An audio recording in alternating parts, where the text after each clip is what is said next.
clients themselves, they're just typical family looking, to just better their master bath, to open things up and allow them a little bit more of a feasible, usable bathroom for them, and to accomplish a little bit more of a better floor plan upstairs.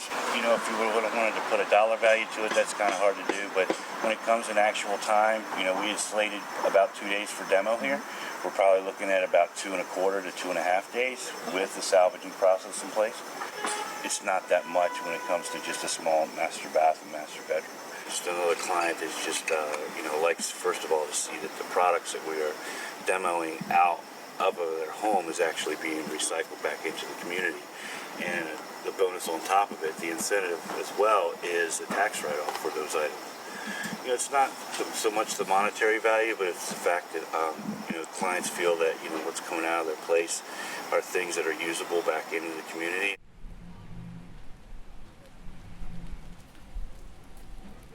We work with a deconstruction contractor who provides, when they have material, it's abundant. If they take down a whole house, it's an enormous amount of material. And then we have partner relationships with other retail businesses, with distributorships, with properties, all kinds of more commercial, interest in residential.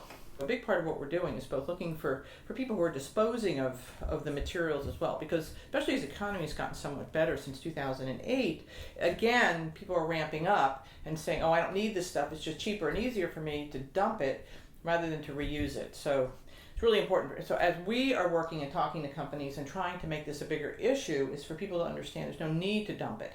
Mm-hmm. In fact, there's an economic gain to you because you don't have to pay for that dumping. We'll just come and get it. So the cabinets would come in.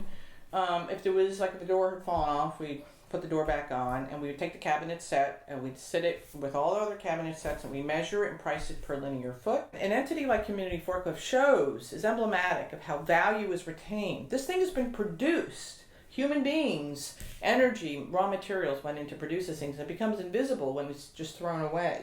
But when you retain it, you say, yeah, look at this. People labored, materials went into this, thought went into this, design went into this, and we respect that value. Mm-hmm. And so that's what the bigger picture is getting everybody to understand is that waste is not a waste, it's a resource, all of it. Mm-hmm. And that we want that all to be reused.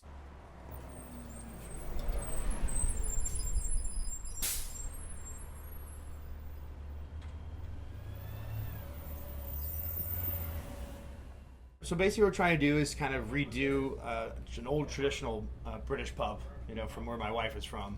So we just wanted, the best way to do it is to kind of get old material, or you can get new material and try to make it look old, but it's easier just to get old material and just put it in. And so what we did is we went and found a lot of the stuff that we used and built around it, which made it quite easy. Some of the items that we went with is we saw some old ceiling tile. We were able to find two different types that kind of resembled each other, but it was kind of difficult trying to find 700 square feet of that. So we were able to do that from a local place here in DC. And then again, with some of the other things like the doors, we used really old doors that were out of an old elementary school out of Philadelphia. And we just used, for every door that's in that place, we just used those old doors. To me, it looks a lot older than 2.5 years old, to be honest with you. It looks like it's been here for 40, 50 years. I think that just has to do with some of the old repurposed things that we got from the salvage yards.